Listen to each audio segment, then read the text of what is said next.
Ok ľudia, takže máme tu znovu akýby ďalší deň alebo ďalšie videjko a ešte len ránko a ja už idem setupovať video, kde si konečne predstavíme vec, ktorú fakt milujem a mám ju u seba, stála ma 100 €, ale je to veľmi dobrá vec, je to pomôcka, ktorá mi pomôže pri dosť veľkej časti môjho točenia, mojej točiacej kariéry, ak by som to tak mohol povedať.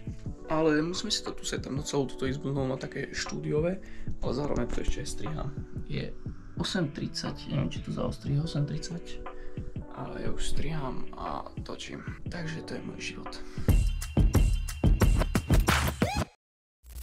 Aby sme si predstavili, čo tu dneska všetko mám, tak sú to moje klasické redheadky, moje Nanlite 60B, FC60B aj s samostatným Les Bolt statívom a to najlepšie nakoniec Canon 90D a moja R10, toto je požičaná a toto je moja, čisto moja.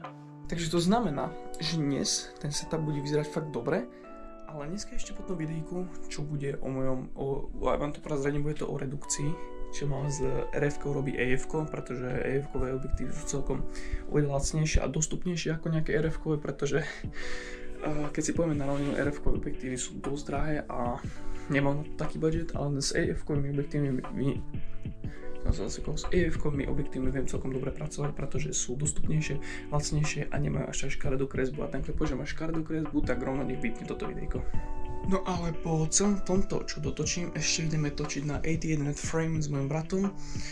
Jednu takú, jak keby, ani nie, že anketku, nie je to ani anketa, ale niečo proste ona, že kam by sme sa s ním chceli dostať, takže musím pripraviť znovu celú obývaciu miestnosť, čo bude znovu do štúdia, ale potrebujem to trošku úplne pomeniť. Nebude to ako klasicky, to je, že klavír v strede, ale potrebujem to úplne pomeniť, aby to bolo zaujímavejšie.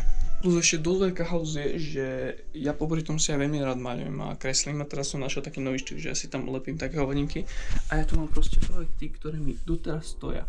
Jeden, druhý, proste toto všetko mi tu stojí a potrebujem to dorobiť. A toto má reálne jak dobu. What?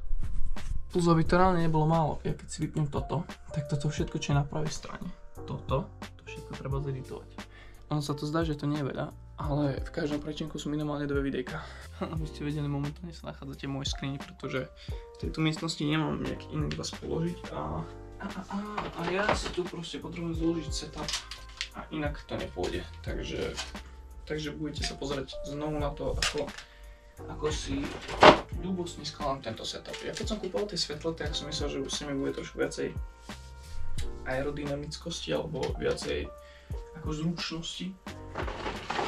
Ale neviem, čo som si myslel, je to filmová technika, ktorú proste treba pripraviť, neviem, ja som si myslel, že to príde a rovno to bude, ale to je môj mozog. Ja keby sa čudujem, že techniku treba pripravovať. A tie redheadky sú reálne dobré, akože odporúčil by som ich úplne na začiatok, pretože ja som na začiatku, takže ju kľudne viem odporúčiť. A za tú cenu si myslím, že úplne v pohode. Máte kľudne, ja to využívam ako keylight, backlight, ale častejšie využívam ako keylight na lightku, takže tam musím ešte kúpiť softbox za ďalších 150 €. Aby som to mohol naozaj využívať ako keylight, takže väčšinou na lightku mi robí control. A tieto redheadky mi robia keylight a backlight, čož mi absolútne nevadí, pretože sú to reálne spoľahlivé a dobré svetla. Ok, redheady sú ready, teraz idem na to ťažšie, čože na lightku to treba trošku dlhšie. Tento Les Bolt statív je actually sakra pevný a reálne akože má aj nejakú tú váhu. Ja si myslím, že 1,5 kg, ak nie, možno viacej, neviem presne konkrétne, ktorý to je. Ale možno aj 2 kg dosahuje tento statív. Ale reálne je to proste jednoducho, pretože vy to iba chytíte tu. Ono sa to samo rozloží proste. Keď to nemá zem, tak sa to nerozloží, ale proste ono sa to rozloží samo. Keď to je na zemi. Vo vzduchu sa vám to nerozloží, čo je cool. Čiže si to takto položím a je to sakra pevné. Fakt, že za 30 €, čo stal tento statív, tak sa to strašne oplatí. Jo, ale so svetlami určite nekončím, pretože keď točíme na 88 frame, tak máme jeden obrovský problém, že tieto svetla, čo ja všetky vlastním aj s tými ring lightmi, aj s veľkým softboxom, LED svetlom, nestačí nám to. Takže ja ešte minimálne budem potrebovať, ja ešte by som potreboval nejaké 2 silnejšie svetlá, čo rozmýšľam, že budú FC300B. našiel som parádny set za 700 €, 2 kusy. Takže nad tým veľmi rozmýšľam. Pretože svetla fakt potrebujem, aby sme dokonale vedeli točiť na 88 frame, pretože sú tam strašné chyby popri tom s týmito svetlami. Akože sú tu na začiatku chyby, ale i tak sa to ráta ako chyba. A ja chyby netolerujem, takže potrebujem nejako našetriť a kúpiť svetla. No takto fungujem. Takto fungujem proste každý deň teraz v poslednom čase, len nemám ešte rozdiel to, že proste ešte si cestujem z Intraku sem.